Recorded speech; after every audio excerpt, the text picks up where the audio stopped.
मोक्षमार्गस्य नेतारम् भित्तारं कर्म भूभृताम् ज्ञातारं विश्वतत्त्वानां वन्दे तद्गुणलब्धये वन्दे तद्गुणलब्धये।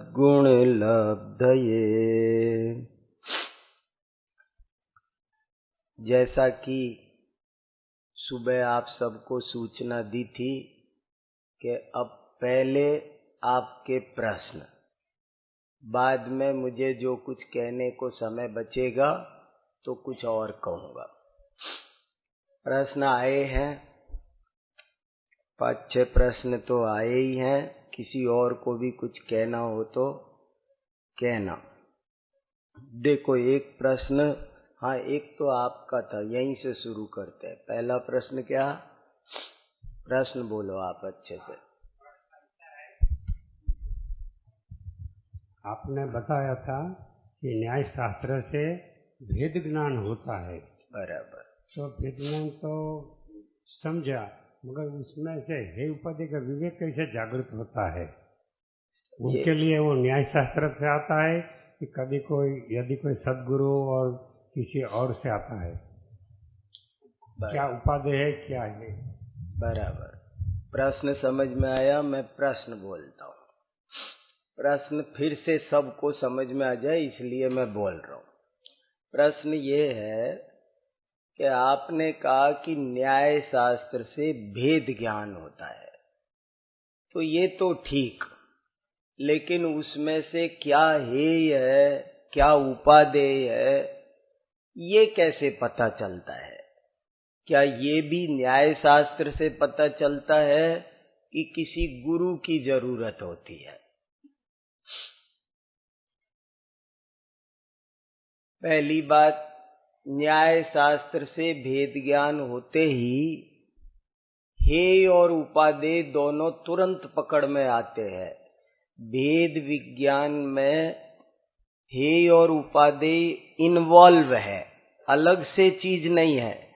जब आप दो चीजों को जानते हैं कि ये विष है और ये अमृत है, तो वहीं ये भी पता चलता है कि विष सेवन करने योग्य नहीं है और अमृत सेवन करने योग्य है। यदि ये नहीं जाना तो वो भेद ज्ञान भी नहीं हुआ। मेरा कहने का मतलब फिर से समझिए, 2 स्टेप नहीं है कि भेद विज्ञान होगा बाद में हेय उपादेय का ज्ञान होगा। एक ही स्टेप है। भेद विज्ञान होने में ही ये बात क्लियर है, ये ज्ञान है और ये राग है। वहीं ये बात छुपी हुई है कि ज्ञान उपादेय है और राग हेय है, ये वहीं पर छुपी हुई है। और इसका प्रमाण ये है कि सभी न्याय ग्रंथों में एक प्रमाण का फल नाम का चैप्टर आता है। प्रमाण का फल क्या? तो वहां उत्तर दिया गया, अज्ञान निवृत्तिर हानोपादानोपेक्षाश्च फलम। परीक्षा मुख सूत्र का ये सूत्र है। परीक्षा मुख में 5वां अध्याय आपके पूरे टॉपिक पर टिका हुआ है। प्रसंग इसलिए बता दिया कि ज्यादा जानना हो तो आप वो भी देख सकते हो। 5वां चैप्टर परीक्षा मुख सूत्र का, और उसमें ये लिखा है कि जैसे ही ज्ञान होता है तैसे ही हानोपादान की बुद्धि भी तत्काल जगती है। उसके लिए अलग से कोई काम करने की जरूरत नहीं है, वरना भेद ज्ञान नहीं है। इसके अलावा भी ये चर्चा शास्त्रों में कई जगह आई है। प्रश्न बहुत अच्छा है, सबको प्रश्न समझ में आया होगा तो उत्तर आएगा। प्रश्न एक बार फिर, हाँ प्रश्न समझ लो, बहुत अच्छा प्रश्न है। प्रश्न को अच्छे से समझ लो तब उत्तर अच्छे से समझ में आएगा। प्रश्न ये है कि न्याय शास्त्र से भेद ज्ञान होता है, ये तो आपने बताया, लेकिन उसमें से जो दो चीज न्यारी न्यारी जानी, उसमें से क्या हेय है और क्या उपादेय है, ये कैसे जाने? इसके लिए तो गुरु चाहिए, ऐसा एक प्रश्न है। तो उसका उत्तर दिया जा रहा है कि जब भेद ज्ञान होता है तभी हेयोपादेय का ज्ञान भी होता है। यदि हेयोपादेय का ज्ञान नहीं हुआ तो अभी भेद विज्ञान की प्रक्रिया ही पूरी नहीं हुई। और ये चर्चा परीक्षा मुख सूत्र आदि न्याय ग्रंथों में तो आई है, अध्यात्म ग्रंथों में भी बहुत आई है। जैसे समय सार की 72-73 नंबर की गाथाओं में ये बात आई है कि ज्ञान मात्रा देव आश्रव निरोध, जिस क्षण ज्ञान होता है उसी काल जीव की आश्रवों से निवृत्ति भी हो जाती है। उसके लिए अलग कोई पुरुषार्थ, अलग किसी साधन की आवश्यकता नहीं है। देखो यही तो बात हुई है। प्रमाण क्या है, इस पर सारे दर्शनों में चर्चा हुई कि प्रमाण क्या है। तब किसी ने कहा गुरु प्रमाण है। इसको सुनना ध्यान से, बहुत खास बातें हैं, थोड़ी सी कठिन तो हो सकती है पर इम्पोर्टेंट बहुत है। प्रमाण क्या है? तो किसी ने कहा वेद प्रमाण है, अन्य दर्शन वालों ने। किसी ने कहा वेद प्रमाण है, किसी ने कहा इंद्रियां प्रमाण है, किसी ने कहा गुरु प्रमाण है, किसी ने कहा पदार्थ प्रमाण है, किसी ने कहा प्रकाश प्रमाण है। लेकिन जैनाचार्यों ने कहा कुछ प्रमाण नहीं है, ज्ञान ही प्रमाण है। ज्ञान अपने आप में सब काम करने में समर्थ है। ज्ञान साक्षात संवर है, ज्ञान साक्षात निर्जरा है, और ज्ञानम ज्ञाने प्रतिष्ठिते। जब ज्ञान ज्ञान में प्रतिष्ठित हो जाए तो इसी का नाम मोक्ष है। तो एक उत्तर तो ये कि भेद ज्ञान में ही हेयोपादेय विज्ञान छुपा हुआ है, उसके लिए अन्य किसी साधन की आवश्यकता नहीं है। दूसरा उत्तर इसी में ये भी, दूसरा उत्तर ये भी अगर कोई कहे स्यादवाद से, और नाना अपेक्षाएं हैं, कोई ये भी कहे कि गुरु की जरूरत पड़ती है, तो भी हमें गलत दोष नहीं है, हमें आपत्ति नहीं है, क्योंकि गुरु भी ज्ञान से ही हेयोपादेय का विज्ञान कराएगा। गुरु की आवश्यकता से मना ही नहीं है, लेकिन गुरु की आवश्यकता भी इसीलिए है कि वो भी हेय और उपादेय में अंतर बताए, तब तो वो गुरु है। गुरु का भी तो अंतर यही है ना।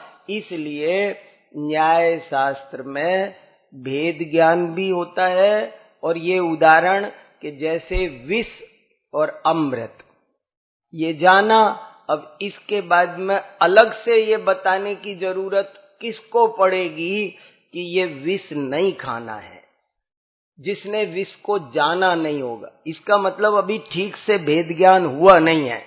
यदि विष और अमृत में भेद ज्ञान ठीक से हो जाए तो नेक्स्ट स्टेप चलने की जरूरत नहीं है कि भैया अमृत को पी लो और विष को छोड़ दो, वो उसमें इंक्लूड है।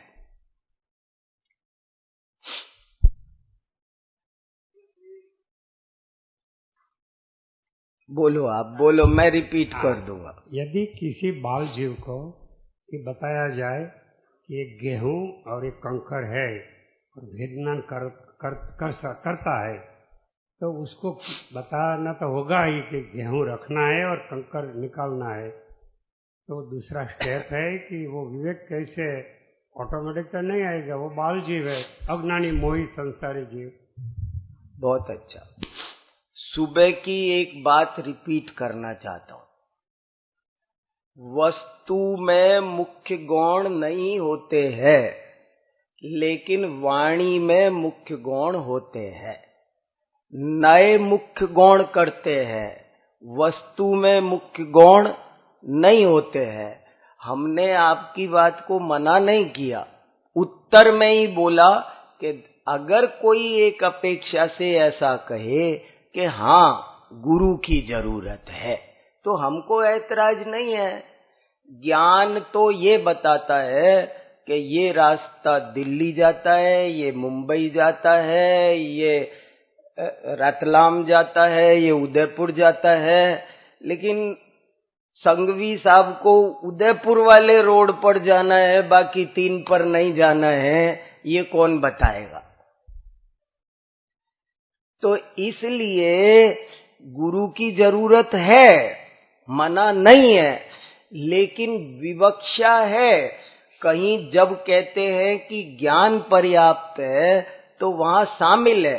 देखो फिर एक बात, सम्यक दर्शन, सम्यक ज्ञान, सम्यक चारित्र में कौन बड़ा है?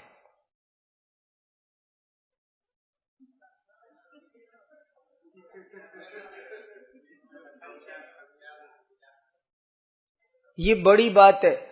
कभी भी आपसे कोई प्रश्न बड़ा छोटा मुख्य गौण पूछा जाए तो बहुत ये आगमानुकूल उत्तर है। मैं आपको चालाक नहीं बना रहा हूं, मैं आपको आगमानुकूल उत्तर देना सिखा रहा हूं। लोग लड़ रहे हैं, एक को बड़ा कहकर एक को बड़ा कह रहा है, एक को बड़ा कह रहा है, और 2 पार्टी बन गई है, लड़ रहे हैं। एक कहता है ज्ञान दान बड़ा है, एक कह रहा है कि आड़ दान से बड़ा तो कोई भी नहीं है, और लड़ रहे हैं, जबकि समाधान चुटकियों का है। जिनागम कहता है कि वस्तु में मुख्य गौण नहीं है, मुख्य गौण ज्ञान में होता है, विवक्षा पर होता है, वक्ता की इच्छा पर होता है। वक्तुर अभिप्रायो नयः, वक्ता श्रोता की आवश्यकता के अनुसार उसे मुख्य गौण करता है। ऐसे ही तीनों में भी, सम्यक दर्शन, ज्ञान, चारित्र में, जब जिसका 4 अनुयोगों में से कौन सा अनुयोग बढ़िया है? लोग लड़ रहे हैं, मर रहे हैं। एक कह रहा है द्रव्यानुयोगी बहुत बढ़िया है, एक कहता है चरणानुयोगी बहुत बढ़िया है। अरे चारों अनुयोग बराबर है, वो मुख्य गौण वाणी में होते हैं, श्रोता की जरूरत के हिसाब से होते हैं। ऐसे ही कभी किसी जीव में ज्ञान की कमी, आचार्यों की कथन शैली हमको समझनी पड़ेगी। एक पद्धति चली, समय सार में कहा सबको ज्ञानम दीक्षा, ज्ञानी दीक्षा है, ज्ञानी प्रति, तो फिर दीक्षा की कोई जरूरत नहीं है। नाणम पडिक्रमणम, ज्ञानी प्रतिक्रमण है, फिर प्रतिक्रमण की कोई जरूरत नहीं है। नाणम पच्चक खाणम, ये समय सार की गाथाएं सुना रहा हूं मैं, अपने शब्द नहीं बोल रहा, तो फिर प्रत्याख्यान करने की कोई जरूरत नहीं है।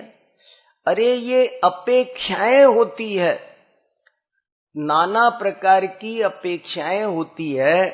एक आदमी को हमने कहा बंबई जाओ, वो जाता ही नहीं है, वो घर से निकल के राजी नहीं है, कमरे में चिपका है, मोबाइल के चिपका है, हिलता नहीं है, आंख उठा के देखता नहीं है। तो अब क्या करे, कैसे भेजे उसे? तो उससे कहा तुम घर से बाहर तो निकलो। और वो घर से बाहर निकला तो शाबाश शाबाश, चला जाएगा चला जाएगा। कुछ तो निकला, थोड़ा तो निकला। ऐसे ही नाना तरह अनंत विवक्षाएं होती है जीव को मार्ग पर लगाने की, और ये भी एक विवक्षा है। तो कहीं ज्ञान में चारित्र को इंक्लूड कर, ज्ञान मात्र से मुक्ति होती है, तो वहां क्या है? समय सार की 155 नंबर की गाथा में साफ साफ लिखा कि ज्ञान का श्रद्धान रूप परिणमन ही सम्यक दर्शन है, ज्ञान का ज्ञान रूप परिणमन ही सम्यक ज्ञान है, और ज्ञान का ही राग द्वेष निवृत्ति रूप परिणमन ही सम्यक चारित्र है।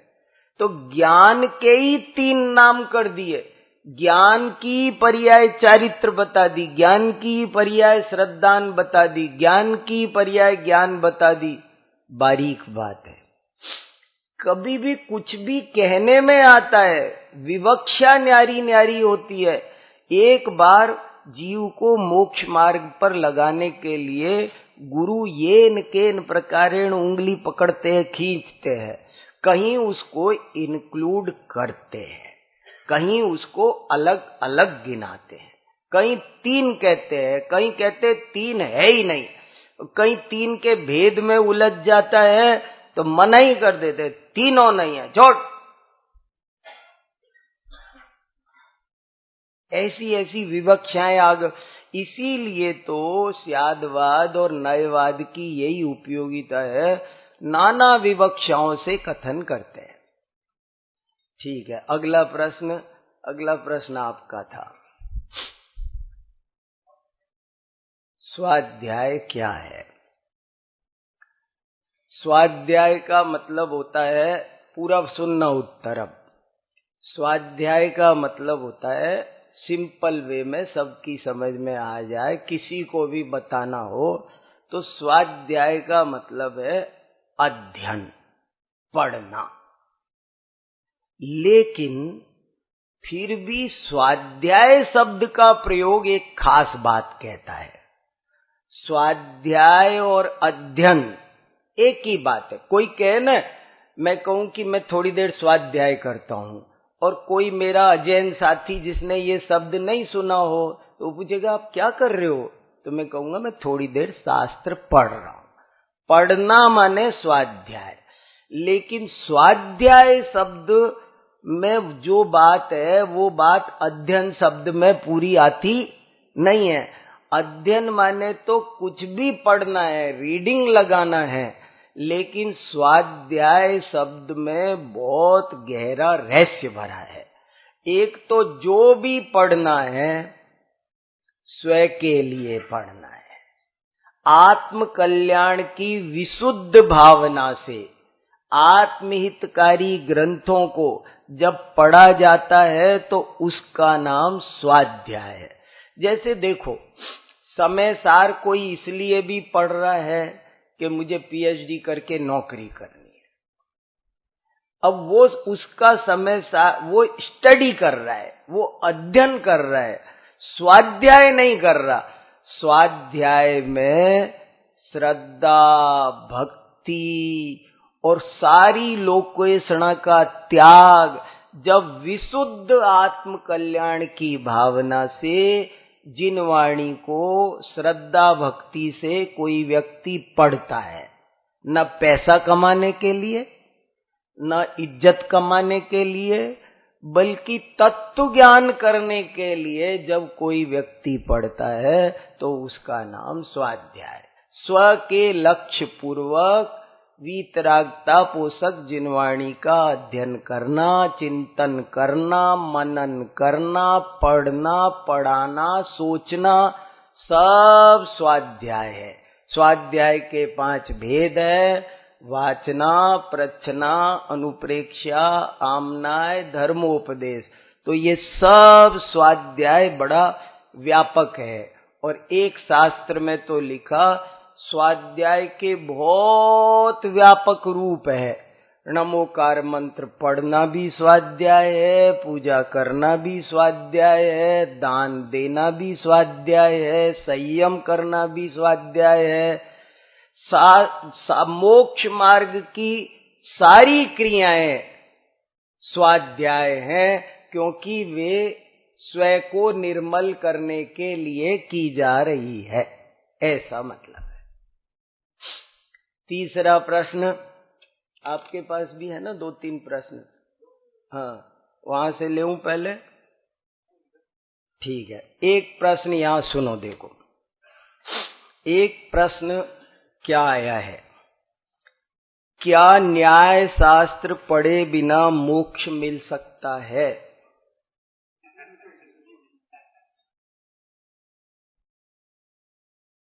आगे मीराबाई, नरसिंह, ध्रुव, प्रहलाद, गंगा सती, जलाराम, कबीर ट्रेडिशनली पढ़े लिखे नहीं थे, तो उन सब संतन की क्या गति हुई होगी, विस्तार से समझाने की कृपा कीजिए प्रभु। अच्छा प्रश्न है, बढ़िया है। आप तो मन लगा के प्रश्न पूछो, अच्छे मन से प्रश्न पूछो। ये सब मन की शल्य निकलेगी नहीं तो कैसे काम चलेगा। मुझे बहुत आनंद आता है, मैं यूनिवर्सिटी में बहुत लंबे लंबे सेशन करता हूँ प्रश्नोत्तर के, और सबको उन्मुक्त होके पूछने का अधिकार है, बिना डरे बिना झिझके कुछ भी पूछो, कुछ भी पूछो बिना डरे। एक बार गुस्सा तो आने दो हमको, वो भी आपका फायदा ही होगा। अगर हम डांट देंगे ना कि ये कैसा प्रश्न पूछा, तो वो भी बढ़िया ही होगा। पूछने तो दो, पूछो तो सही, और घबराने की कोई बात नहीं। देखो क्या प्रश्न पूछा। प्रश्न ये पूछा कि न्याय दो प्रश्न हो गए इसमें एक तरह से। एक प्रश्न तो ये हो गया, क्या न्याय शास्त्र पढ़े बिना मोक्ष नहीं मिलेगा? मोक्ष मार्ग की प्राप्ति न्याय शास्त्र पढ़े बिना नहीं होगी। तो मैं कहता हूं एक हिसाब से बिल्कुल नहीं होगी। कैसे हो सकती है? जो व्यक्ति वस्तु के स्वरूप को नहीं जानेगा, उसे कैसे सम्यक दर्शन होगा, कैसे सम्यक ज्ञान होगा, कैसे सम्यक चारित्र होगा? न्याय शास्त्र पढ़ने की बात क्या है? शास्त्र पढ़े बिना होगा क्या? नहीं होगा ना। लेकिन एक अपेक्षा से देखो तो शास्त्र पढ़े बिना भी बहुत जीवों को, शेर ने शास्त्र पढ़ा था, उसको सम्यक दर्शन हुआ ना, शेर के जीव को। तो हमें भी हो सकता है ना। बहुत अच्छे से सोचना। एक अपेक्षा से हमें देखने में बाहर से ऐसा लगता है सैकड़ों जीवों के बारे में, प्रथमान योग में भरी हुई बहुत सारी कहानियों को पढ़कर एक नजर में हमको ऐसा लगता है कि इन्होंने तो कुछ पढ़ा ही नहीं था, तो पढ़ने की कोई जरूरत ही नहीं है। लेकिन नहीं पढ़ने पर भी उनको तत्व ज्ञान, भेद ज्ञान, न्याय शास्त्र से भेद ज्ञान होता है, और उनको भेद ज्ञान हुआ था कि नहीं, बस इतना बता दो। क्या भेद ज्ञान के बिना मोक्ष हो सकता है? मुझे ये बताओ। अभी इस प्रश्न को मैं चेंज करता हूं जरा सा। प्रश्न पूछा, न्याय शास्त्र पढ़े बिना मोक्ष हो सकता है क्या? मैं पूछता हूं, भेद ज्ञान हुए बिना मोक्ष हो सकता है क्या? बस तो हो गई बात खत्म। न्याय शास्त्र का काम भी भेद ज्ञान कराना ही है।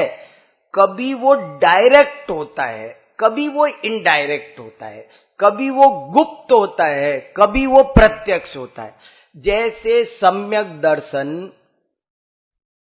बिना देशनालब्धि के कभी किसी को नहीं होता है।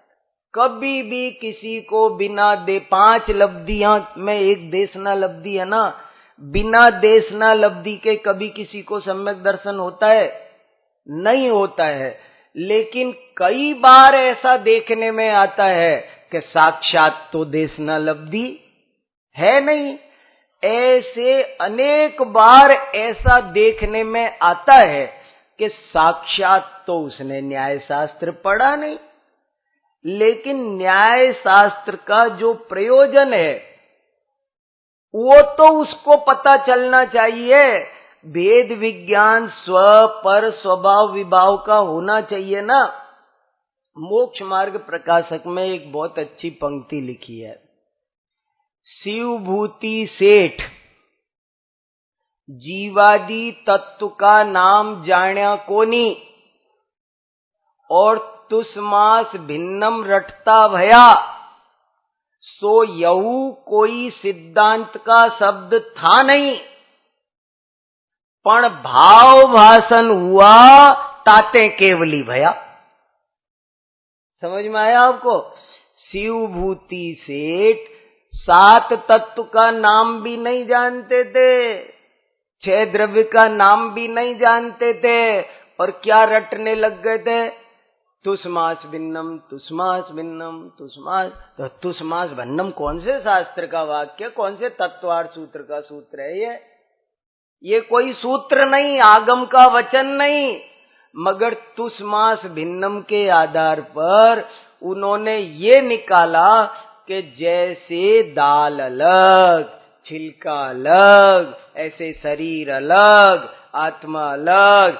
मैं शरीर से भिन्न हूँ, मैं ज्ञान स्वभावी आत्मा हूँ, और उनको भाव भाषण हुआ और उनको उसके बल पर केवल ज्ञान हो गया। ऐसे ही न्याय शास्त्र भले डायरेक्ट नहीं पढ़ा हो, लेकिन भेद विज्ञान के बिना, स्वपर भेद विज्ञान के बिना, स्वभाव विभाव के भेद विज्ञान के बिना आज तक एक भी जीव को न मोक्ष मिला है, न मिल रहा है, और न कभी भविष्य में मिल सकता है। आपको सुविधा दी जा रही है कि भैया ये देखो, अभी जैसे कोई कहे रोड पर चले बिना उदयपुर पहुंच सकते हैं क्या? और अगर पहुंच सकते हैं तो पहले के जमाने में तो रोड थी नहीं, कैसे जाते थे? अरे ठीक है, ये कोल तार की रोड नहीं थी, लेकिन कोई न कोई रास्ता तो था ना, रास्ते पे तो जाना पड़ता था ना। और अब आपके लिए बढ़िया सड़क बना दी है, आपकी बुद्धि शक्ति कम हो गई तो बढ़िया, अब आप 100 की स्पीड पे भागते चले जाओगे। ऐसे ही ये जो न्याय शास्त्र है, इसको पढ़कर जल्दी मोक्ष मार्ग पाया जा सकता है, सुगमता से पाया जा सकता है, मंद बुद्धि भी पा सकते हैं। जब सांचे नहीं थे तब भी चीजें बना करती थी, लेकिन जब सांचे आ गए तो चीजों की क्वालिटी और क्वांटिटी दोनों अच्छी हो गई। पहले भी चीज बनती थी, बर्तन पहले भी बनते थे, गिलास पहले भी बनते थे, और अब सांचा आ गया तो ज्यादा बन जाते हैं, सुगमता से बन जाते हैं। न्याय शास्त्र आपको एक सुगम मार्ग बनाता है, एक सुगम सड़क देता है। इसलिए न्याय शास्त्र को पढ़ने से मोक्ष मार्ग सरलता पूर्वक पाया जा सकता है। और ये भी कह सकते हैं कि न्याय शास्त्र को पढ़े बिना मोक्ष मार्ग नहीं प्राप्त किया जा सकता। तत्व के अन्वेषण के बिना, ऐसा लिखा है नए चक्र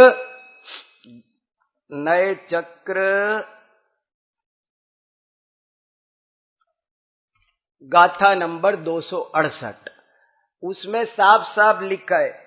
ये इस किताब की भूमिका में इस प्रश्न का उत्तर है, बहुत अच्छा। यही प्रश्न है जो उठाया है, वो प्रश्न इसमें उठाया है और उत्तर दिया है कि तत्व के अन्वेषण के बिना तत्व की अनुभूति नहीं हो सकती। थ्योरी अच्छे से समझना जरूरी है, इसलिए न्याय शास्त्र को पढ़े बिना, यानी भेद विज्ञान किए बिना, अनंत धर्म 3 बाधाएं बताई थी आपको परसों। न्याय शास्त्र क्यों जरूरी है?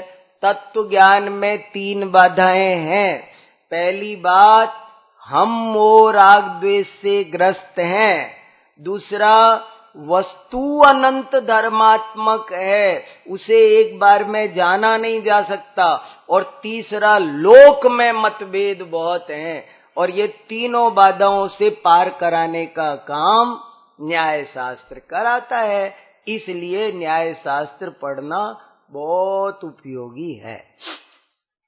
अगला प्रश्न इसमें जो जुड़ा हुआ है वो थोड़ा खतरनाक है। वो प्रश्न ये है, लेकिन खतरे से डरेंगे तो कैसे काम चलेगा?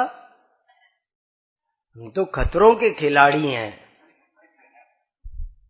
ज्ञान के मार्ग में आते हैं तो गर्दन हथेली पे लेके, जैसे भक्ति सस्ती नहीं है, सुनाया था ना भजन, अच्छा बढ़िया, बहुत अच्छा सुनाया था, मुझे वो बहुत बढ़िया लगा। मन के मंदिर में गुरु को बिठाना हर एक के बस की नहीं है, जिंदगी देनी पड़ती है, भक्ति ऐसी कोई सस्ती नहीं है। वह अच्छी पंक्ति लगी थी भाई। ऐसे ही है ज्ञान के मार्ग, भक्ति के मार्ग, दो मार्ग है ये। दूसरा प्रश्न इसी में जोड़ रखा है। मीराबाई, नरसिंह, ध्रुव, प्रहलाद, गंगा सती, ऐसे हमारे देश में बहुत संत हुए, तो उनको मुक्ति की प्राप्ति हुई कि नहीं, ये पूछना चाह रहे हैं। तो देखो, पहली बात, ये जिन जिन के नाम लिखे हैं वे सब इस अभी पंचम काल के हैं, और इस पंचम काल में तो किसी को भी मुक्ति, माने इनकी तो छोड़ो, अभी और भी जो भी है इनकी बात छोड़ो, इनको मुक्ति हुई क्या? ये तो 2000 साल पहले हुए। कुंदकुंदाचार्य है, भगवान है, लेकिन पंचम काल में कभी किसी को मोक्ष प्राप्त होता नहीं है। इनको मोक्ष नहीं मिला, इनको नहीं मिला, इनको नहीं मिला, उनको, पंचम काल के किसी को मोक्ष नहीं मिलता है, पहली बात। दूसरी बात, इन लोगों को मैंने बताया, ये मंद कसाई, विशुद्ध परिणामी, हिंसा, झूठ, चोरी, कुशील, परिग्रह से डरने वाले तो थे, और इनसे दुर्गति से टलकर सुगति तो मिलती है, नरकादि नहीं मिलती, स्वर्गादि मिलते हैं, ये सच है।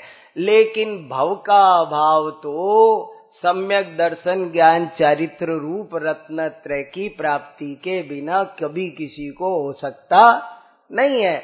ये सब महापुरुष हैं, ऐसा मानने में हमें कोई दिक्कत नहीं है। इन्होंने मानव जाति को अच्छी अच्छी बातें बताई, ऐसा मानने में हमें कोई दिक्कत नहीं है। इस देश में बहुत सारे लोग हुए जिन्होंने लोगों को पाप के मार्ग से हटाया, अच्छी बात है, बहुत बढ़िया है। लेकिन मोक्ष मार्ग की प्राप्ति तो तत्व ज्ञान से, जीव, अजीव, आश्रव, बंध, संवर, निर्जरा, मोक्ष, इनको समझे बिना कभी किसी को होती नहीं है। ये इसका उत्तर है। गौतम बुद्ध भी इसी श्रेणी में है, ईसा मसीह भी इसी श्रेणी में है। मैंने लेख लिखे हैं सब पर, एक लेख लिखा है, मैं तो बाइबल पढ़ी है पूरी, कुरान पढ़ा है, और मैंने एक लेख लिखा है ईसा मसीह, ईसाई धर्म और जैन धर्म का तुलनात्मक अध्ययन। ईसा मसीह बहुत मंद कसाई और विशुद्ध परिणामी थे, और ईसा मसीह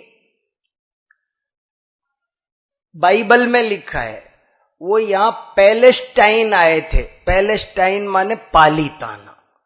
पालीताना में 40 दिन भादो के महीने में रहे थे वो, और भादो के महीने में जैन मुनियों के पास रहे थे। ये बात एक एनसाइक्लोपीडिया भी है, विश्वकोश है, विश्वकोश। उस विश्वकोश में लिखा हुआ है कि ईसा मसीह 40 दिन तक जैन साधुओं की संगति में रहे थे, 10 लक्षण मनाया था, उपवास किया था, और फिर बाद में वो यहां से जब वहां गए तो वहां जाकर के उन्होंने सबको ये समझाया कि देखो भाई, सब अपने अपने जिम्मेदार हैं, कोई किसी दूसरे को दुख सुख देता नहीं है। तुम अपने मालिक आप हो। वहां पर क्या ट्रेडिशन चलता था कि वहां चलता था किंग इज गॉड। वहां चलता था कि जो राजा है वो ईश्वर है। राजा हमारा भला बुरा करता है, हमारा पालनहार, हमारा कर्ता धर्ता ब्रह्मा विष्णु महेश। राजा को भगवान की तरह पूजा जाता था। ईसा मसीह ने जाके कहा कि वो भगवान वो नहीं है, वो राजा है। फिर वही बात हो जाती है। अब अभी मैं कहूं कि ये गौतम, ये मीराबाई, ये सब क्या है? उन्होंने कहा ये राजा तो है पर ईश्वर नहीं है। ईश्वर अलग चीज है और तुम अपने भले बुरे के जिम्मेदार तुम हो, तुम्हारे कर्म है। जब ये बताया तो राजा को लगा कि इससे तो मेरी वैल्यू घट जाएगी। ये तो सबको ये सिखा रहे हैं कि मैं नहीं सुख दुख का, इनको सुख दुख का मैना सुंदरी से क्यों नाराज हुए उसके पिताजी? कि वो तो सोचते थे कि मैं ही तेरा पालन करता हूं और ये कह रही है कि मैं तो मेरे भाग्य मुझे दे रहा है, तो नाराज हो गया। ऐसे ही वहां का राजा नाराज हो गया कि तो सबको सिखा रहे हैं। तो बोले इसको चढ़ा दो सूली पर। और जब उसे सूली पर चढ़ाया गया तो यहां से क्षमावाणी मना के गए थे, क्षमा की बातें, सो तुरंत वो ही निकली, हे भगवान इन्हें क्षमा करना, ये नहीं जानते कि ये क्या कर रहे हैं। तो सब क्षमा की भावना है। बहुत बढ़िया महापुरुष है, हम उसमें ऐतराज नहीं कर रहे। गौतम बुद्ध भी महापुरुष है, हम मना नहीं कर रहे।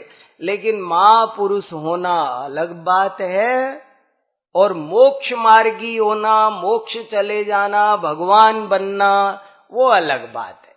ये मामला बिल्कुल सीधा सच्चा है। जी हाँ, हाँ पूछो आप। मैं, मेरी मर्जी होगी तो उत्तर दूंगा।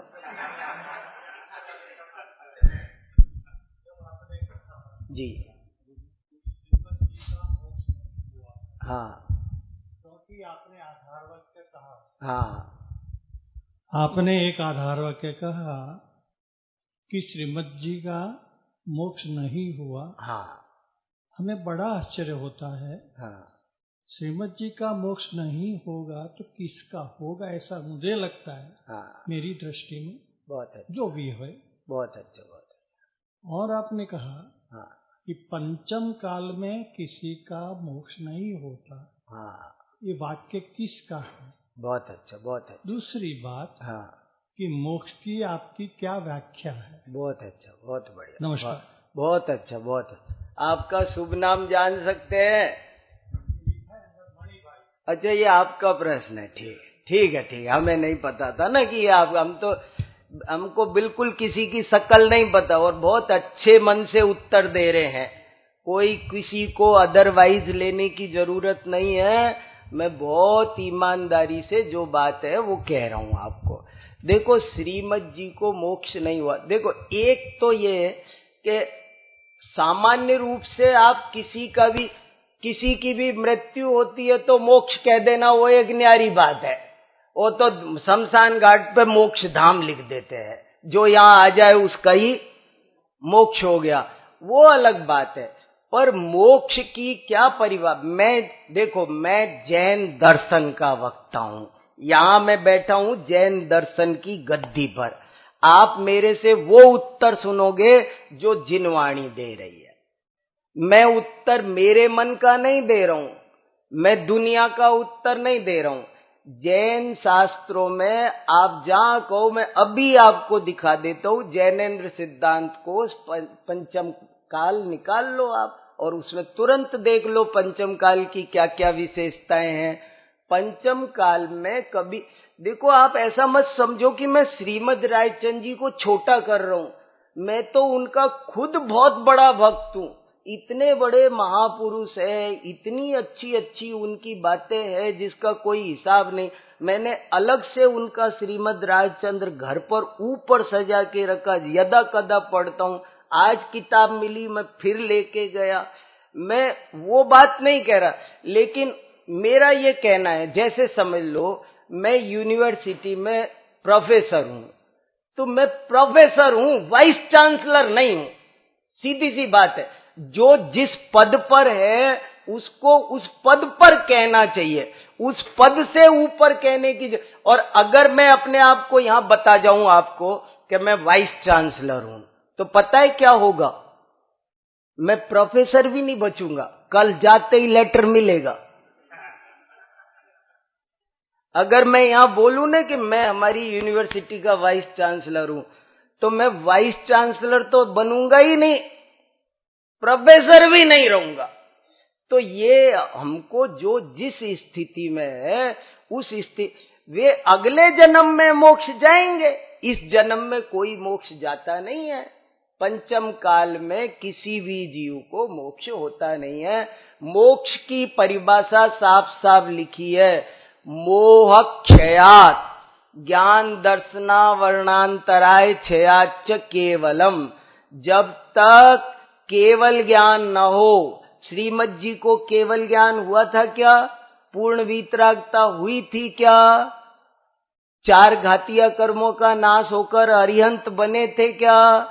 अरिहंत बनने के बाद ही कोई जीव सिद्ध बनता है और तभी उसको मोक्ष मिलता है। अगला प्रश्न आप सुना दो। एक प्रश्न और है वैसे मेरे पास। एक प्रश्न ये है कि आपने थोड़ा बहुत हमको प्रमाण भी समझाया, नए भी समझाया, पर थोड़ा सा निक्षेप और समझा देते, ऐसा एक प्रश्न आया है। तो मैं निक्षेप बता दूं पहले कि और प्रश्न ले लूं? मैं बताता हूं, देखो। ये भी परीक्षा का पेपर लिखना है, इसलिए वो सब पूछ रहे हैं। हाँ, इसीलिए पूछा होगा।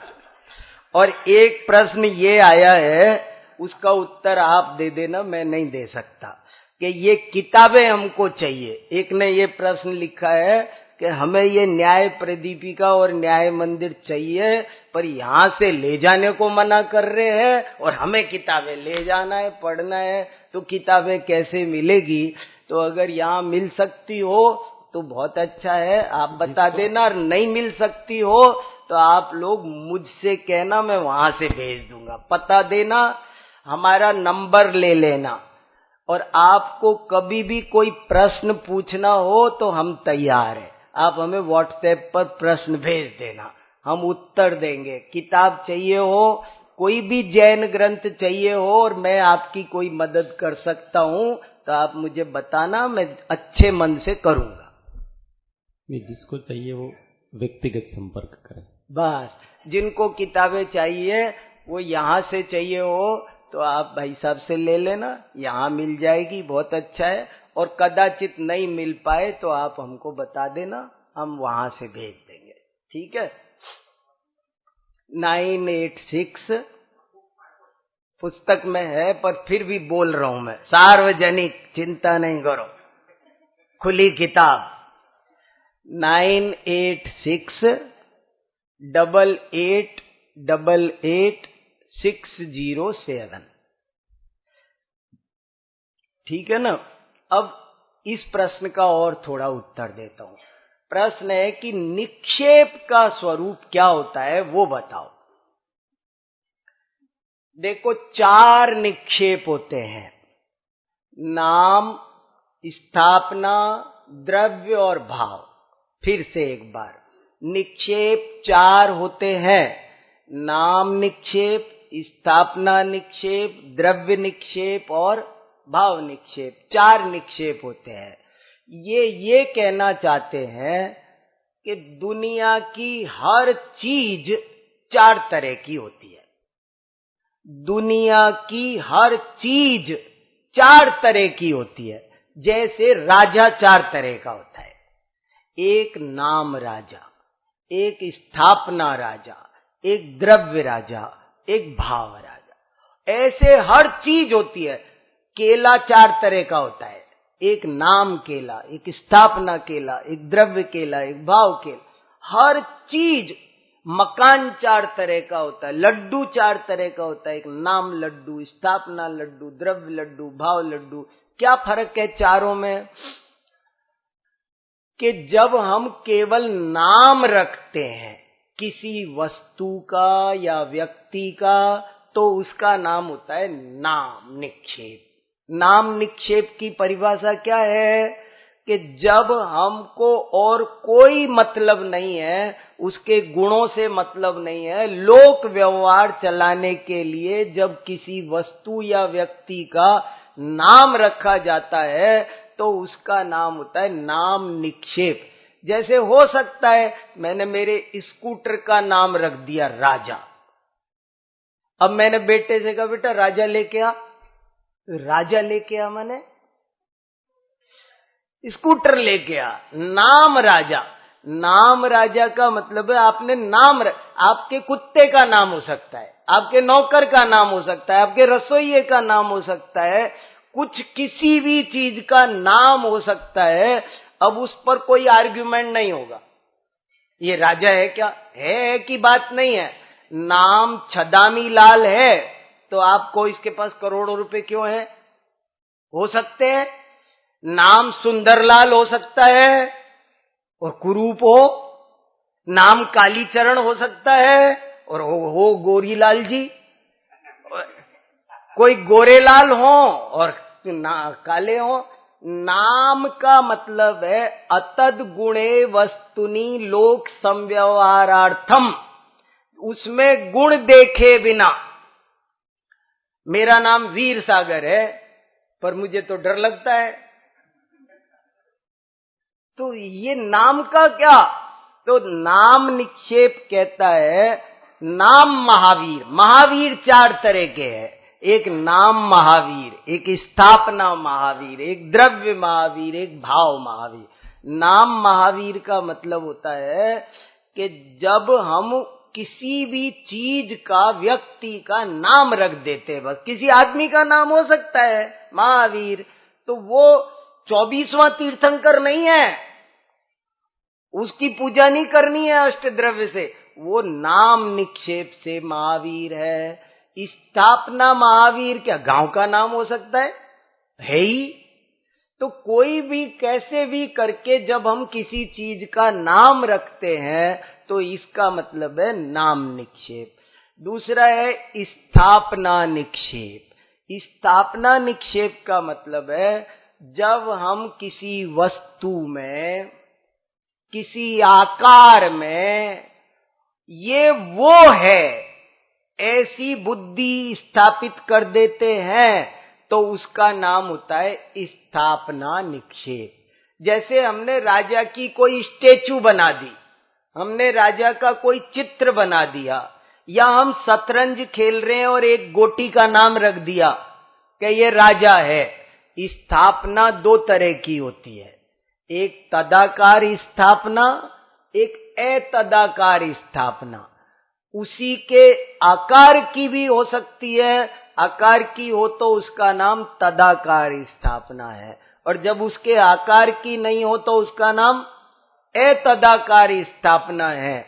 तो स्थापना 2 तरह की, लेकिन स्थापना क्या होती है कि जब वो मूल वस्तु नहीं बल्कि किसी दूसरी वस्तु में, किसी लकड़ी, पाषाण, चित्र, रंग, किसी में हम ये स्थापित कर दें तो उसका नाम है स्थापना निक्षेप। निक्षेप माने रखना, निक्षेप माने रखना। तो वो चीज, न्यास भी इसका नाम है। नाम स्थापना द्रव्य भाव तस्तन्यास, जैसे शिलान्यास होता है ना, ऐसा ही ये 4 न्यास है। ये नाम निक्षेप, दूसरा है स्थापना निक्षेप, तीसरा है द्रव्य निक्षेप। द्रव्य निक्षेप का मतलब होता है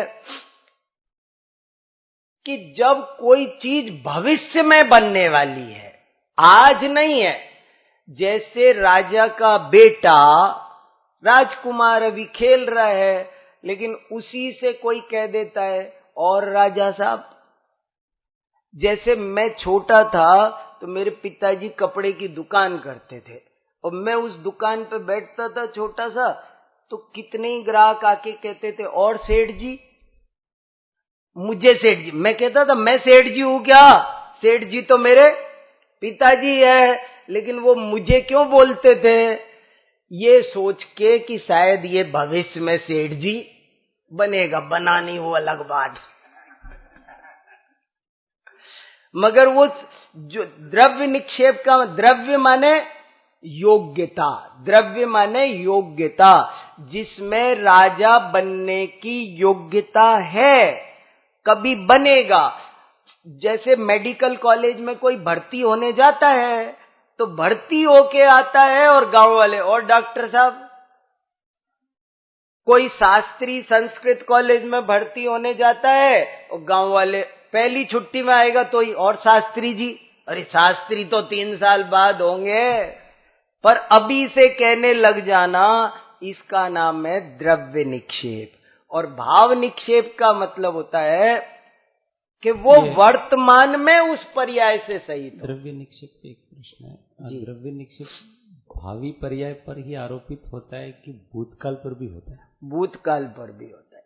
जैसे एग्जाम्पल, बराबर, एक दृष्टांत। भूतकाल पर भी होता है, भविष्य पर भी होता है। जैसे कोई मुनि, जैसे कोई अरिहंत है, हाँ, तो उसको मुनि कह दिया, उसको मुनि कह दिया, तो अब ये कौन सा निक्षेप है? द्रव्य निक्षेप। हाँ, तो दोनों पर होता है। द्रव्य निक्षेप का मतलब, द्रव्य माने योग्यता, जो पर्याय निकल चुकी वो भी उसमें योग्यता रूप से धरी है, और जो पर्याय भविष्य में आने वाली है वो भी उसमें योग्यता रूप से पड़ी है। इसलिए उन भूत भविष्य की पर्यायों को ध्यान में रखकर वर्तमान में कथन करना, वो द्रव्य निक्षेप है। मुख्य परिभाषा समझाने के लिए ऐसे देते हैं कि राजा का बेटे को राजा कह देना, इसलिए वैसे दृष्टांत है। पर बारीक में जाते हैं तो भूत भविष्य दोनों ही उसमें शक्ति रूप से, योग्यता रूप से पाई जाती है, इसलिए दोनों द्रव्य निक्षेप कहलाती है। वो नैगम्य में आएगा, और यहाँ पर निक्षेप की चर्चा चल रही है, इसलिए वो एक दूसरी चीज है। निक्षेप में वो गर्भित पर्याय लेना है, प्रकट नहीं होना चाहिए। भूत की पर्याय जो गुप्त हो, जो नष्ट हो चुकी, भविष्य की पर्याय जो अभी प्रकट नहीं हुई, उनको वर्तमान में कह देना, वो द्रव्य निक्षेप है। और भाव निक्षेप क्या? वर्तमान में उस पर्याय सहित होना। जैसे राजा, उस जो अभी गद्दी पर बैठा है, राज कर रहा है, उसको राजा कहना, वो भाव राजा है। 4 राजा है, हर चीज 4, कोई भी चीज ऐसी नहीं है जैसे लड्डू 4 तरह का। तो किसी का नाम रख दिया ना, किसी आदमी का नाम होते, कभी कभी राजस्थान में हमारे होते हैं लड्डू राम जी। तो लड्डू राम जी, तो वो लड्डू है, खा सकते हैं उसको। तो वो लड्डू माने नाम लड्डू है, वो स्थापना लड्डू क्या, कि जो लड्डू की जो खिलौने नहीं आते, उनको ये लड्डू है, लड्डू का चित्र बना दिया, पेंटिंग बना दी या स्टेचू बना दी, तो ये सब स्थापना लड्डू है। और द्रव्य लड्डू क्या आप ऐसा समझ लो कि अभी आपने बेसन फैला रखा है, सेक रखा है, तो ये जो पड़ा हुआ है ये क्या है, कि ये द्रव्य लड्डू है, क्योंकि अभी लड्डू बनना है इसके, तो इसको लड्डू कहना। या लड्डू नष्ट हो गया तो ऐसे ऐसे, तो भूत भविष्य की पर्यायों में जो योग्यता रूप से हैं, उनमें ऐसा आरोपण करना, वो द्रव्य निक्षेप है। और भाव निक्षेप, जो बनकर लड्डू आपकी प्लेट में आया है, जिसे अभी आप खाने ही वाले हैं, वो है भाव लड्डू। ऐसे निक्षेप 4 तरह के होते हैं। और ये बहुत महत्वपूर्ण बात है, 4 निक्षेप की चर्चा। इसमें एक लेख है निक्षेप पर, जिसने ये प्रश्न पूछा है ना, वो पढ़ना। निक्षेप पर एक बहुत बढ़िया लेख इसमें लिखा हुआ है 237 पेज पर। निक्षेप की चर्चा क्यों आई? इसलिए आई कि 4 तरह की चीजें हैं जिसको मंगाया गया है, जिससे जो अविवेचित का निराकरण, अप्रासंगिक का निराकरण हो जाए और प्रासंगिक का ग्रहण हो जाए, इसलिए निक्षेप की चर्चा आई है। अब मैंने तो कहा राजा को बुलाओ, राजा को लाओ, और मैंने तो कहा मेरे स्कूटर को लाओ, और वो चला गया राजा के पास, और वो कह रहा है आपको वीर सागर जी बुला रहे हैं, तो राजा तो मेरी खबर ले लेगा, उसकी इतनी हिम्मत, यहां नहीं आ सकता, मुझे बुला रहा है। अरे भाई मैंने उनको बुलाया ही नहीं, मैंने भाव राजा को नहीं बुलाया, मैंने तो नाम राजा को बुलाया है। जब नाम राजा की बात कही जाए तो नाम राजा ग्रहण करना, भाव नहीं। जब स्थापना राजा की बात की जाए तो स्थापना राजा ग्रहण करना, नाम नहीं। ये 4 में से जिसको कहा जा रहा है, ज्या ज्या जे जे योग्य छे ता समझू ते, त्या त्या ते ते आचरे आत्मार्थी जन ए श्रीमद जी। श्रीमद जी को हमने बहुत पढ़ा भाई साहब, कुछ गलत मत समझना, मैं तो भक्त हूँ श्रीमद जी का, मगर तत्व ज्ञान के आगे किसी की चलती नहीं। ये वस्तु का स्वरूप है। पूर्ण वीतरागता के बिना, पूर्ण केवल ज्ञान के बिना कभी भी किसी को मोक्ष नहीं मिलता। श्रीमद रायचंद्र जी से खुद भी पूछते ना आप, तो वो यही बताते। श्रीमद जी ने खुद लिखा है, हाँ, उनके काव्य में लिखा है, हाँ, तेथी देह एकज धारी, हाँ, जासु स्वरूप स्वदेश। देखो मतलब मैं अब एक देह और धारण करके मोक्ष जाऊंगा, एकावतारी। हाँ, ये मैं कह रहा हूँ। ये क्या वस्तु के स्वरूप में किसी की सिफारिश और कुछ चलता नहीं है, कुछ नहीं। मेरे हाथ में थोड़े ये कोई किसी को भेज भी नहीं सकता। ये तो जो जीव जाएगा ना, वो अपने पुरुषार्थ से जाएगा।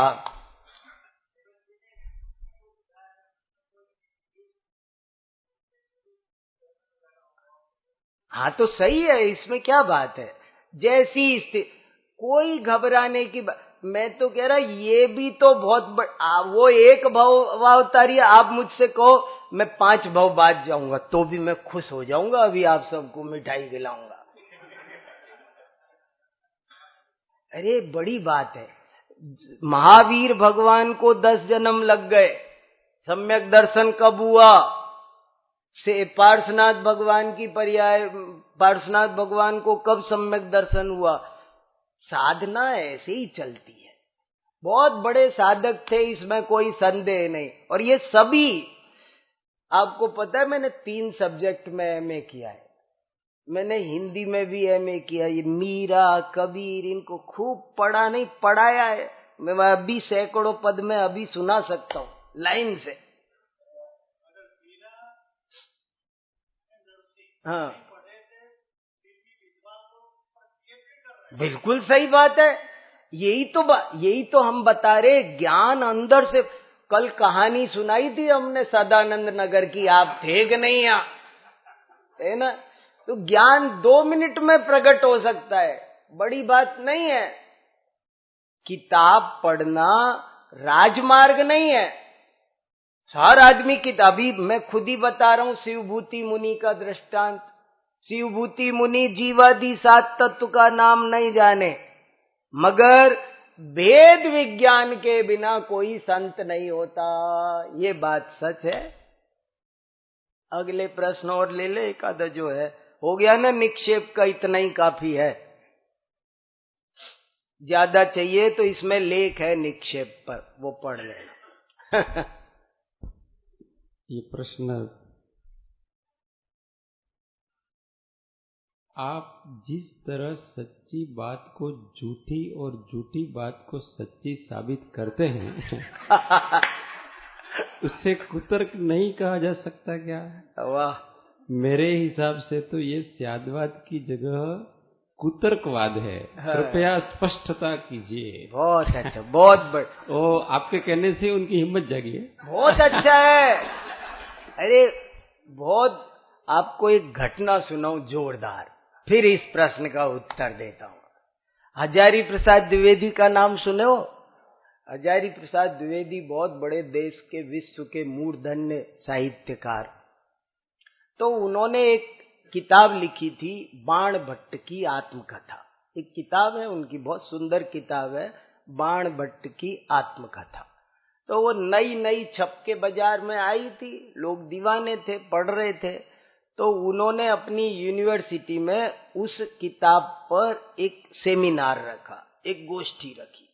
और उस गोष्ठी में ज्यादा लोग तो नहीं थे, लेकिन उन्होंने सिखाने के लिए वो गोष्ठी हो रही थी। तो उनके जो पीएचडी के बच्चे थे वही उस गोष्ठी के वक्ता थे। सबको 10 दिन पहले बता दिया, सब बढ़िया अपना पेपर लिख के लाओ और प्रेजेंट करो, गोष्ठी होगी। तो सब लिख के लाए, गोष्ठी हुई। हजारी प्रसाद द्विवेदी खुद अध्यक्ष थे और वो उनके विद्यार्थी पीएचडी करने वाले वो पेपर पढ़ रहे थे। बाण भट्ट की आत्मकथा की विषय वस्तु, बाण भट्ट की आत्मकथा की भाषा शैली, बाण भट्ट की आत्मकथा का वाक्य विन्यास, सब अलग अलग लिख लाए, निबंध लिख लिख करके ले आए, पढ़ रहे थे, प्रस्तुत कर रहे थे और कह रहे थे ये बहुत अच्छी किताब है, इसकी भाषा शैली बहुत अच्छी है, इसकी विषय वस्तु बहुत अच्छी है। ऐसे ऐसे सबने सुनाया। गोष्ठी जब पूरी हुई, अध्यक्ष के नंबर आया, सब बोल चुके जब, तो अध्यक्ष जब बोलने लगे तब क्या बोले वो सुनो ध्यान से। हजारी प्रसाद द्विवेदी ने क्या कहा? उन्होंने कहा, आज तो मुझे ऐसा लग रहा है कि जैसे मैं चारण भाटों से घिरा हुआ हूं, यहां कोई शोधार्थी है ही नहीं, ऐसा लग रहा है। तुम लोग पीएचडी करते हो, शोधार्थी हो, बहुत अच्छी है, बहुत अच्छी है, बहुत अच्छी है, चारण भाटों की तरह गीत गा दिए। अरे ये बताओ, मैं कोई भगवान हूं और मेरी कृति में क्या कोई सुधार की गुंजाइश ही नहीं है? क्या मेरी कृति में कोई सुधार की गुंजाइश नहीं है? कुछ भी, मैं भगवान सर्वगुण संपन्न हूं। तुम तो ऐसे गीत गा रहे हो, इससे बढ़िया कोई रचना हो ही नहीं सकती मुझे खुश करने के लिए। इसका नाम शोध होता है, इसका नाम रिसर्च होती है। अरे दूध का दूध, पानी का पानी करने का नाम, उसमें कमी निकाल के बताते कुछ 2-4, तब मेरी समझ में आता कि तुम पीएचडी करने के काबिल हो। तुम ऐसे कैसे पीएचडी करोगे? तो इतना विवेक चाहिए।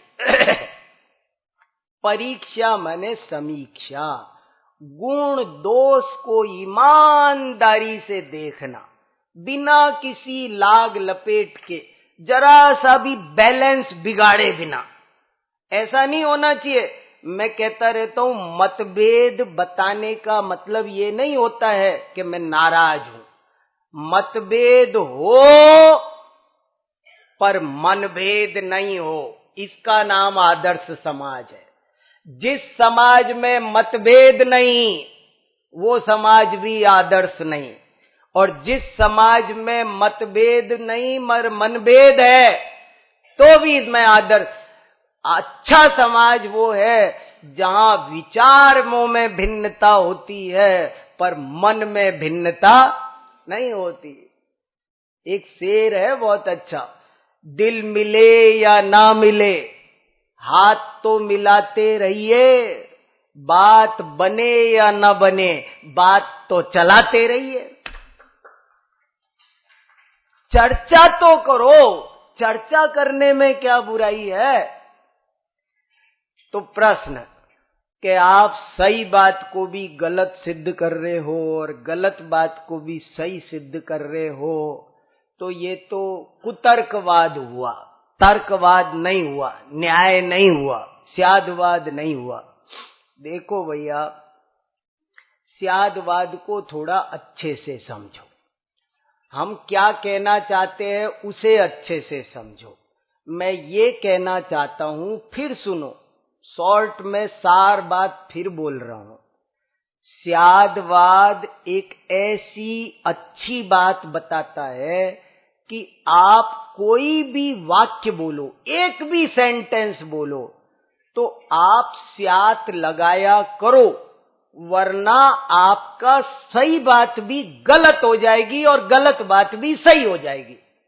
मैं नहीं सही को गलत कर रहा और गलत को सही नहीं कर रहा, समझना। इसने क्या कहा प्रश्नकार ने कि आप सही को गलत सिद्ध कर रहे हो, गलत को सही सिद्ध कर रहे हो। नहीं, मैं ये कह रहा हूं कि यदि आप स्यात नहीं लगाओगे तो आपका सही वाक्य भी गलत हो जाएगा और गलत वाक्य भी सही हो जाएगा।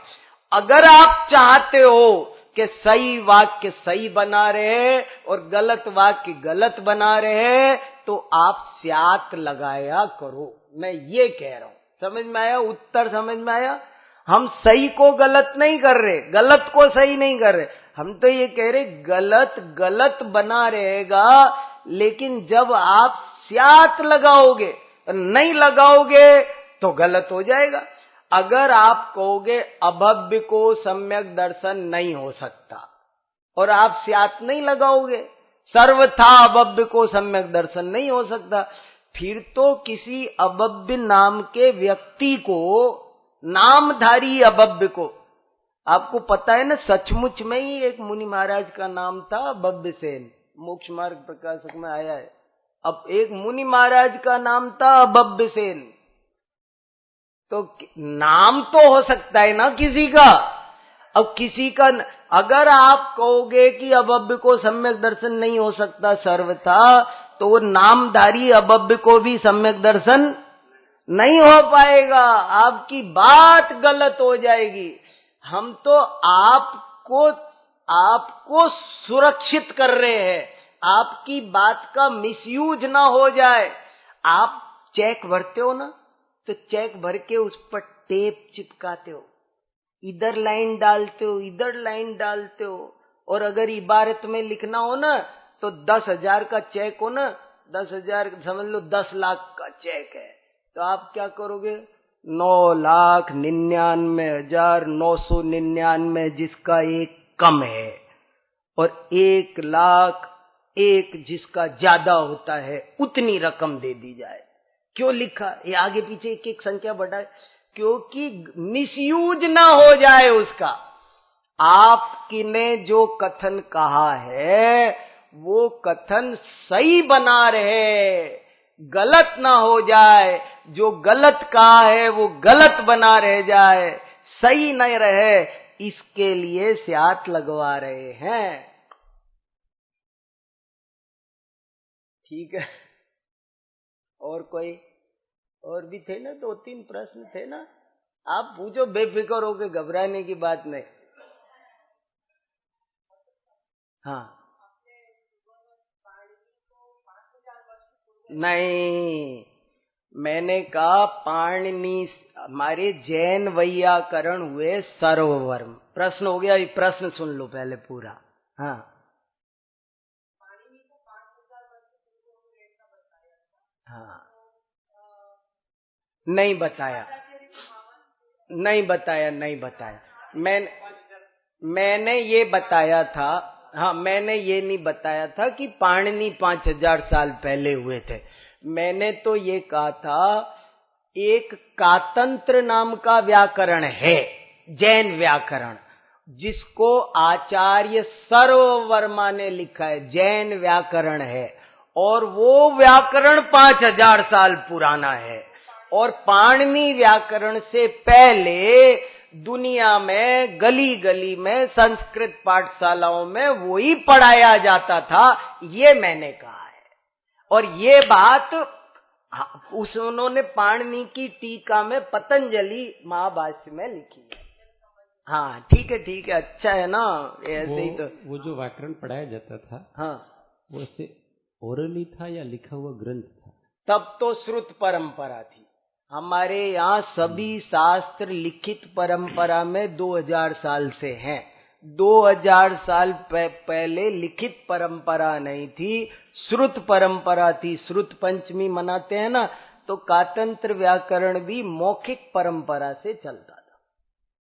जैसे जैन दर्शन में ये लिखित परंपरा बाद में चालू हुई, हाँ, तो क्या इतर दर्शनों में भी लिखित नहीं, वो तो पहले से होगी। संसार में, सारे संसार में लिखित परंपरा का 2000 साल से पुराना कोई इतिहास नहीं है किसी भी धर्म के पास में। वेद भी श्रुत परम, वेद पाठशाला में चलते थे, वेदों के बड़े बड़े गुरुकुल, और वैदिक विद्यार्थी ये चतुर्वेदी, त्रिवेदी, द्विवेदी होते हैं ना। ये क्यों होते हैं? जो 2 वेद कंठस्थ कर ले वो द्विवेदी, 3 वेद याद कर ले तो त्रिवेदी, और 4 वेद याद कर ले तो चतुर्वेदी। वेद कंठस्थ करते थे। हमारे यहाँ भी आगम सब कंठस्थ किए जाते थे, आगम परंपरा थी। श्वेतांबर परंपरा में भी बाद में जब वाचना हुई, वल्लवी वाचना, ये वो मथुरा की, तब जाकर के ये लिखे गए। पहले नहीं लिखा जाता था कुछ भी, लिखित परंपरा पुरानी नहीं थी। हाँ बिल्कुल, बाद में तो सभी चीजें लिखित में आई है।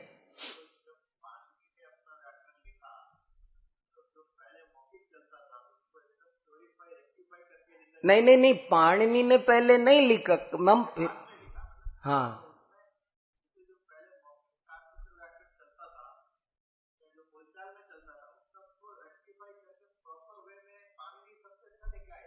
नहीं ऐसा तो कुछ कोई कह सकता है? जो पाणिनि का भक्त होगा वो यही कहेगा भाई, उसका भक्त होगा वो ये कहेगा। लेकिन हम कहते हैं दोनों की अपनी अपनी विशेषता है, और ईमानदारी से अध्ययन करोगे, मैं आपको दोनों की विशेषताएं बता सकता हूं कि ये क्या कह रहा है, ये क्या कह रहा है, क्या फर्क है। आप मुझे समय दो तो मैं अभी कह दूं 5-10 मिनट। मैं तो बहुत बढ़िया कातंत्र व्याकरण खूब, हमारे पास समय है, आपके पास नहीं है। हाँ है ना।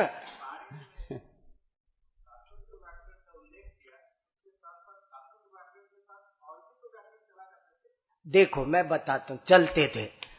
देखो एक उदाहरण 1 मिनट में दे देता हूँ, बहुत जरूरी है। अब 2-3 दफे प्रश्न आ गया, इधर भी आ गया, इधर भी आ गया, कुछ उत्तर देना जरूरी है।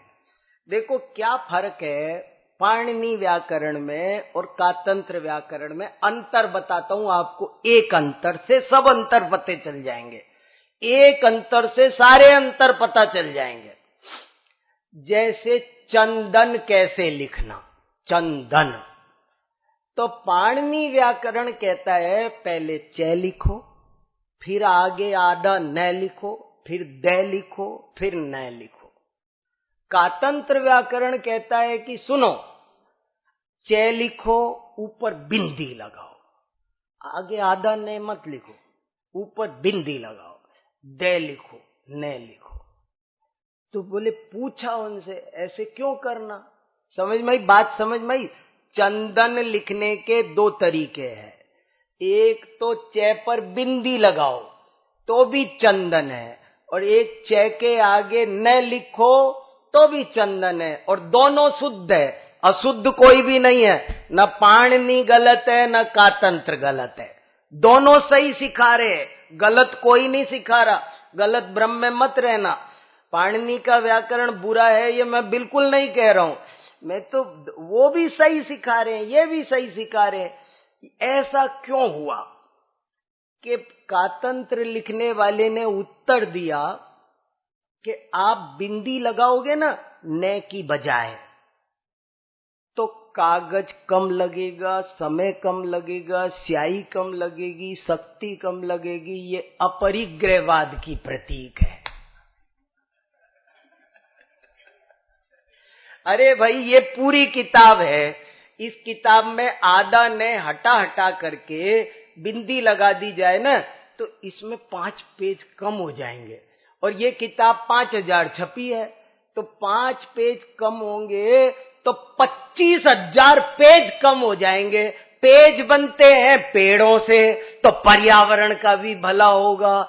जैन आचार्य पर्यावरणवादी है, अल्पारंभ परिग्रही है, इसलिए वो कहते हैं जब बिंदी लगाने से काम चल सकता है तो न क्यों लिखना। ये फर्क है। उनका है, मेरा नहीं। सूत्र बताऊं आपको, कातंत्र व्याकरण में एक सूत्र है, विरामे वा। आपके शिष्य बराबर बन रहे हैं। अरे चिंता मत करो, बहुत तो बढ़िया है ना। अच्छे श्रोता ही वक्ताओं को कस के रख सकते हैं, नहीं तो आजकल वक्ता भी उच्छृंखल हो रहे हैं। पूछो उनके कान पकड़ के, उत्तर दो कहां लिखा है। और यहाँ कातंत्र होता तो मैं आपको निकाल के बताता, ये लिखा सूत्र है विरामे वा, के आप पद के अंत में भी मैं मत लिखो, ऊपर बिंदी लगाओ। आपको पता है प्राकृत भाषा में न लिखते ही नहीं है। नमो अर्यंतणम, आपके यहाँ एक आधा अशुद्धि है इस नमोकार मंत्र में, मैं बाद में बता दूंगा। हम लोग अरिहंताणम प्राकृत में जब लिखेंगे ना, यहां सही लिखा है, ये अरिहंताणम नहीं, गलत है। अरिहंताणम में है पर बिंदी लगेगी, ताणम नम में बिंदी लगेगी। अरिहंताणम में यदि आपने आगे आधा न लिख दिया ना प्राकृत में, तो नमोकार मंत्र शुद्ध। प्राकृत में तो चलता ही नहीं, आधा ने कहीं भी नहीं मिलेगा, एक जगह नहीं मिलेगा। चलो भैया, हाँ हाँ बताया ने, गलत कुछ भी नहीं है, दोनों सही है, पर ये अपरिग्रहवाद का रास्ता है। इतनी सी बात, गलत नहीं है। और प्राकृत भाषा का तो रूल है, इसलिए वहां तो चलेगा ही नहीं। हिंदी में संस्कृत में दोनों रूप मान्य है, दोनों सही है।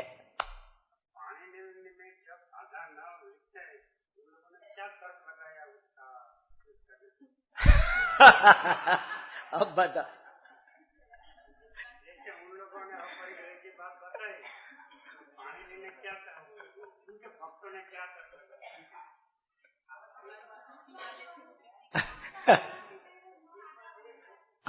अरे भाई, वो तो जैसे मंगल लिखना है ना, आपने कहीं देखा होगा दिनांक लिखते हैं, तो दिनांक कैसे लिखेंगे, दी लिखेंगे, ना लिखेंगे, आगे वो गांव बनाएंगे, कितना घुमा के पेट, तब जाके कै लिखेंगे।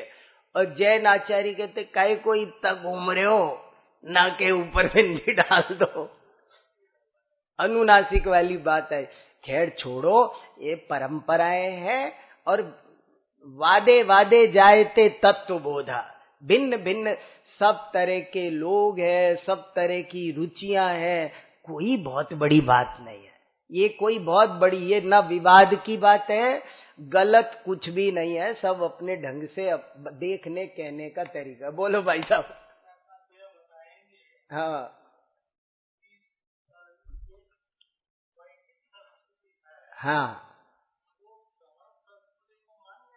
हाँ, मान्य है, बिल्कुल मान्य है, हजारों जगह लिखा है। एक किताब मैंने भाई साहब को भेंट किया है अभी, मैंने एक किताब और लिखी है, भारतीय दर्शनों में आत्मा एवं परमात्मा। और मान्य और नहीं मान्य में भी दो बातें हैं, सबको सब बातें मान्य नहीं है, इसलिए स्याद अस्ति स्याद नास्ति।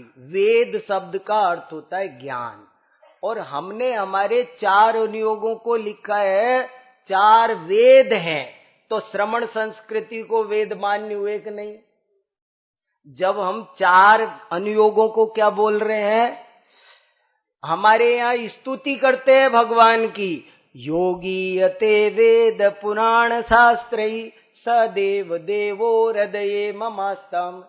जो जिसे वेद पुराण उपनिषद जिसका गीत गाते हैं उसे हम मानते हैं।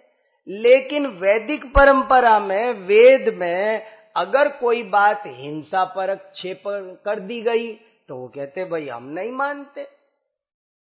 ऐसे बातें हैं। हाँ, सर्वथा नहीं। हाँ, और 2-3 बातें हैं, पर कर लेंगे चर्चा, अभी करना उचित नहीं रहेगा। फिर से आ ही रहे ना, है फिर से आप आ ही रहे। हाँ। एक तो जैसे क्या होता है, अब जैसे ये है, एसो पंचनमोकारो सव पाव पणासणो मंगलाणम च सव्वेसिम पद्मम हवई मंगलम। ये अनुष्टुप छंद है। कौन सा छंद है ये?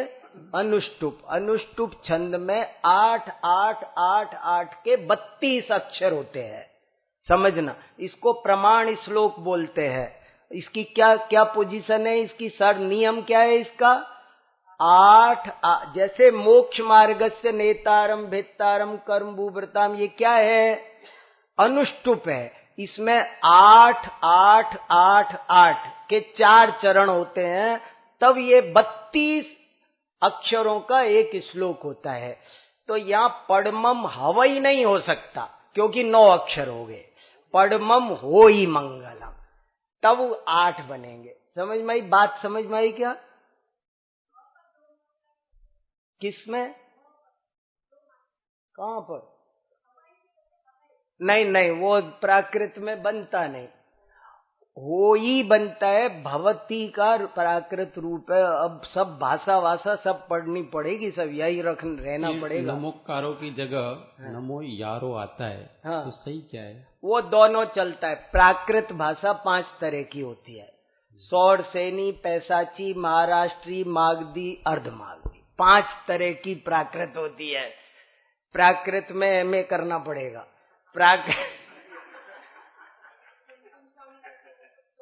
हाँ, कुंद कुंदाचारिका जैन दिगंबर शास्त्रों की भाषा सौरसेनी प्राकृत है। श्वेतांबर शास्त्रों की भाषा अर्धमागधी प्राकृत है। लोक साहित्य की कथा की भाषा है महाराष्ट्री प्राकृत है। तीनों की नेचर अलग अलग है। सौरसेनी प्राकृत में न होता ही नहीं, नल वाला न कहीं नहीं होता ही नहीं। सौरसेनी प्राकृत में न समझे, न त द न, वो नहीं होता उसमें। ट ड ण मूर्धन्य नकार होता है, नमोकार होता है, नमोकार नहीं होता। चलो, हरि अनंत, हरि कथा अनंत।